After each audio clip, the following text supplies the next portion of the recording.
ಅಂತ ವಿಶ್ ಮಾಡ್ತೀವಿ. Thank you so much. ಇನ್ನು ರಾಜ್ ಬಿ ಶೆಟ್ಟಿ ಸರ್ ಅವ್ರ ಬಗ್ಗೆ ಹೇಳೋದಾದರೆ, ಆಗಲೇ ಹೇಳಿದ್ವಿ ಸೋಲ್ ಆತ್ಮಕಾರಕನಾಗಿ ಯೋಚನೆ ಮಾಡ್ತಾರೆ ಅಂತ. ಅದು ಒಂದು ಕಡೆ ಆದರೆ ಅವರ ಸ್ಕ್ರಿಪ್ಟ್ಗಳು, ಅವರ ಸಿನಿಮಾಗಳು ನೋಡಿದಾಗ he seems to a very intellectual person. ಯಾವಾಗಲೂ ಅವ್ರ ಮಾತುಗಳಾಗಲಿ, ಅವ್ರ ನಡವಳಿಕೆ ಆಗಲಿ, ಅದ್ರ ಜೊತೆಗೆ ಅರ್ಜುನ್ ಸರ್ ಹೇಳಿರೋ ಹಾಗೆ ಅವ್ರ ಕತೆನ ಒಪ್ಸೋದು ತುಂಬ ಕಷ್ಟ ಅಂತ ಹೇಳಿದ್ರು ಸರ್. ತುಂಬ ಚೂಸಿ ಆಗಿರೋ ಕಾರಣ ಕತೆ ಒಪ್ಪಲ್ಲ, ಆಮೇಲೆ ಈಸಿ ಅಂತ ಹೇಳಿದ್ರು. ಇದ್ರ ಬಗ್ಗೆ ಒಂದು ತಿಳ್ಕೊಬೇಕು ಅನ್ನೋ ಆಸೆ ಇದೆ ನನಗೆ, ಪರ್ಸ್ನಲ್ ಆಸೆ. ಅದ್ರ ಜೊತೆಗೆ ನಮಗೆ ಹೆಮ್ಮೆ ಆಗುವಂಥ ವಿಷಯ ಏನು ಅಂದರೆ, ರಾಜ್ ಬಿ ಶೆಟ್ಟಿ ಸರ್ ಕನ್ನಡದಲ್ಲಿ ಅದ್ಭುತವಾದ ಸಿನಿಮಾಗಳನ್ನು ಮಾಡಿರೋದು ನಾವು ನೋಡಿದ್ದೀವಿ, ಮೆಚ್ಕೊಂಡಿದ್ದೀವಿ. ಈಗ ಮಲಯಾಳಂ ಸಿನಿಮಾದಲ್ಲಿ ಕೆಲಸ ಮಾಡ್ತಾ ಇದ್ದಾರೆ, ತಮಿಳ್ ಸಿನಿಮಾ ಡಿಸ್ಕಷನಲ್ಲಿದೆ ಅಂತ ಕೇಳಿದ್ದೀನಿ, ತೆಲುಗುವಿಂದ ಆಫರ್ ಇದೆ ಅಂತ ಕೇಳಿದ್ದೀನಿ, ಹಿಂದಿ ಸಿನಿಮಾದಲ್ಲಿ ನಟಿಸ್ತಿದ್ದೀರಾ ಅಂತ ಕೇಳಿದ್ದೀನಿ. ನೀವು ಪ್ಯಾನ್ ಇಂಡಿಯಾ ಸಿನಿಮಾಗಳು ಮಾಡ್ತಿರೋದಷ್ಟೇ ಅಲ್ಲ ಸರ್, ಪ್ಯಾನ್ ಇಂಡಿಯಾ ಆ್ಯಕ್ಟರ್ ಆಗಿಬಿಟ್ಟಿದ್ದೀರಿ. ನಮ್ಮ ಕನ್ನಡಿಗರು ಈ ಮಟ್ಟಕ್ಕೆ ಸಿನಿಮಾಗಳನ್ನ ಮಾಡ್ತಿರೋದು ನಮಗೆ ತುಂಬ ಖುಷಿ ಆಗ್ತಾ ಇದೆ ಸರ್. ನಮಸ್ಕಾರ ಎಲ್ರಿಗೂ. ಜಾಸ್ತಿ ಹೊಗಳಿದಾಗ ಸಿಕ್ಕಾಪಟ್ಟೆ ಭಯ ಆಗುತ್ತೆ ನನಗೆ. ಫಸ್ಟ್ ಆಫ್ ಆಲ್ ನಾನು ಅಲ್ಲಿ ಕೂತ್ಕೊಂಡಾಗ ಅಂದರೆ ಈ ಸಿನಿಮಾದಲ್ಲಿ ಇಬ್ಬರೇ ಸೂಪರ್ ಸ್ಟಾರ್ ಇರೋದು. ನಾನು ಆ್ಯಕ್ಟರ್ ಅಷ್ಟೇ. ನಾನು ಯಾವುದೇ ಕಾರಣಕ್ಕೂ ಅವ್ರು ಮಾಡಿರೋವಂಥ ಕೆಲಸಗಳೇನು ಅಣ್ಣ ಸುಮ್ಮನೆ ಇರಿ ಅಣ್ಣ ಅವ್ರು ಮಾಡಿರೋವಂಥ ಕೆಲಸಗಳು, ಅವರು ಕೊಟ್ಟಂಥ ಸಿನಿಮಾಗಳು, ನಾನು ನಿನ್ನೆ ಮೊನ್ನೆ ಬಂದವನು. ನಂದಿನ್ನೂ 10 ವರ್ಷ ತುಂಬಿಲ್ಲ, 6-7 ವರ್ಷ ಆಗಿರೋದು. ಜಸ್ಟ್ ನಟಿಸಿದೆ ಅನ್ನೋ ಕಾರಣಕ್ಕೋಸ್ಕರ ನಾನು ಯಾವತ್ತೂ ಕೂಡ ಈ ಸಿನಿಮಾದ 3ನೇ ಸೂಪರ್ ಸ್ಟಾರ್ ಅಲ್ಲ, ಇಬ್ಬರು ಸೂಪರ್ ಸ್ಟಾರು, ನಾನೊಬ್ಬ ನಟ ಅಷ್ಟೇ. ಅಂದರೆ ಅದರಲ್ಲಿ ಯಾವುದೇ ಇದಿಲ್ಲ. ನನಗೆ ಪ್ರತಿ ಸತಿ ಹೇಳಿದಾಗ ನಂಗೆ ಒಂಥರ ನಾಚಿಕೆ ಆಗೋದು, ಒಂಥರ ನಿಜ ತಮಾಷೆ ಇಲ್ಲ, ನಿಜವಾಗ್ಲೂ ಆಕ್ವರ್ಡ್ ಅನ್ಸುತ್ತೆ. ಯಾಕಂದರೆ ನಾನು ಶಿವಣ್ಣ ಮತ್ತು ಉಪ್ಪಿ ಸರ್ ಇಬ್ಬರ ಹತ್ರನೂ ಹೇಳಿದೆ, ನನ್ನ ಭಾಗ್ಯ ಅವ್ರ ಮಧ್ಯ ಕೂತ್ಕೊಂಡು ಅವರು ಆನ್ ಸ್ಕ್ರೀನ್ ಬರಬೇಕಾದ್ರೆ ವಿಸಿಲ್ ಹೊಡೆಯೋದು, ಇದು ನನ್ನ ಭಾಗ್ಯ.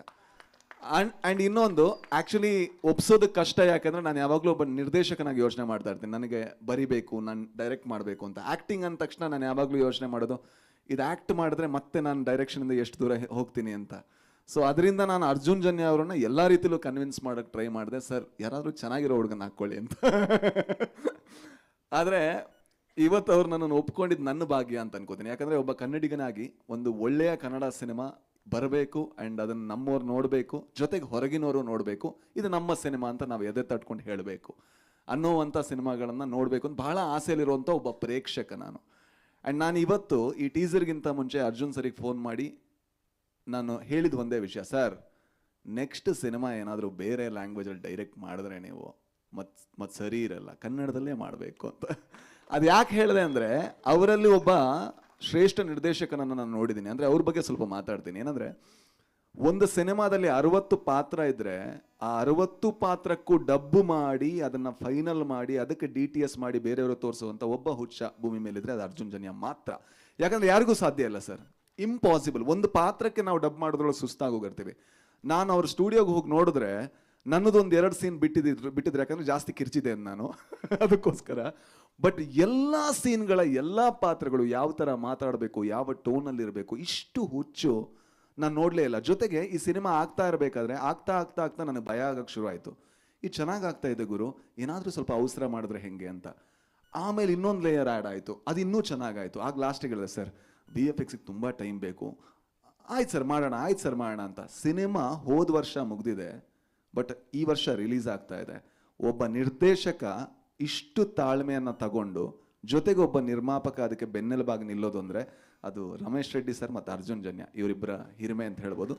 ಜೊತೆಗೆ ನನಗೆ ಈ ಸಿನಿಮಾದಲ್ಲಿ ಆ್ಯಕ್ಟ್ ಮಾಡಿರುವಂಥ ಅವ್ರು ಯಾಕೆ ಇಬ್ಬರೂ ಕೂಡ ಸೂಪರ್ ಸ್ಟಾರ್ಸ್ ಅಂತ ಹೇಳ್ತೀನಿ, ಈ ಸಿನಿಮಾ ಆ್ಯಕ್ಟ್ ಮಾಡಿ ನಾನು ಹೊರಗೆ ಬಂದಾಗ ನಾನೊಬ್ಬ ಸ್ಟಾರ್ ನಟರ ಸಿನಿಮಾದಲ್ಲಿ ಆ್ಯಕ್ಟ್ ಮಾಡಿದೆ ಅಂತ ನನಗೆ ಯಾವತ್ತೂ ಅನಿಸಿಲ್ಲ. ಅವ್ರು ಯಾವತ್ತೂ ಕೂಡ ಅವರಲ್ಲಿರುವಂಥ ಹಿರಿಮೆಯ ಭಾರವನ್ನು ಒಬ್ಬ ನಟನ ಮೇಲೆ ಹಾಕಲ್ಲ. ಯಾಕಂದ್ರೆ ನಮಗೆ ಹೆದರಿಕೆ ಇರುತ್ತೆ. ನಾನು ಶಿವಣ್ಣನ ಮುಂದೆ ಆ್ಯಕ್ಟ್ ಮಾಡ್ತಾ ಇದ್ದೀನಿ, ನಾನು ಉಪ್ಪಿ ಸರ್ ಮುಂದೆ ಆ್ಯಕ್ಟ್ ಮಾಡ್ತಾ ಇದ್ದೀನಿ. ಅದು ಯಾವುದನ್ನೂ ಮಾಡದೆ ನಾವು ಚೆನ್ನಾಗಿ ಮಾಡೋದಕ್ಕೆ ಏನೆಲ್ಲ ಸಪೋರ್ಟ್ ಮಾಡಬೇಕು ಅದನ್ನ ಮಾಡಿದಂತಹ ಮಹಾನ್ ಕೆಲಸಗಾರರು, ಕಲಾವಿದರು ಎಲ್ಲರೂ ಇವರೇ. ಥ್ಯಾಂಕ್ ಯು ಸೋ ಮಚ್ ಅಣ್ಣ, ನನ್ನನ್ನು ಸಹಿಸ್ಕೊಂಡಿದ್ದಕ್ಕೆ ಆ್ಯಂಡ್ ನನಗೊಂದು ಅವಕಾಶ ಕೊಟ್ಟಿದ್ದಕ್ಕೆ. ಆ್ಯಂಡ್ 45 ನಾನು ಅಂದ್ಕೊಂಡಂಗೆ ನಿಮ್ಮೆಲ್ಲರ ಹಾರೈಕೆಯಿಂದ ಬಹಳ ದೊಡ್ಡ ಸಿನಿಮಾ ಆಗಲಿ. ತುಂಬ ಕಷ್ಟಪಟ್ಟ ತಂಡ ಆ್ಯಂಡ್ ನಿಮ್ಮ ಸಪೋರ್ಟ್ ನಮ್ಮ ಜೊತೆಗಿರಲಿ. Thank you Raj sir. ಒಂದು ಮಾತಂತೂ ಹೇಳಲೇಬೇಕು, ರಾಜ್ ಬಿ ಶೆಟ್ಟಿ ಸರ್ ಅವರ ಮಾತುಗಳು ತುಂಬ ನೇರವಾಗಿರುತ್ತೆ. ಮುಖಸ್ತುತಿಗಂತ ಯಾವತ್ತೂ ಅವ್ರು ಮಾತಾಡಿರೋದು ನಾನು ನೋಡಿಲ್ಲ. ಅದೇ ರೀತಿ ನಾನು ಕೂಡ ನಿಮ್ಮನ್ನು ಹೊಗಳಿದಾಗ ನಮ್ಮೆಲ್ಲರ ಒಂದು ಫೀಲಿಂಗ್ ಸರ್ ಅದು, ನಿಮ್ಮನ್ನು ಸ್ಕ್ರೀನ್ ಮೇಲೆ ನೋಡಿದಾಗ ಆಗುವಂಥ ಖುಷಿ. Thank you.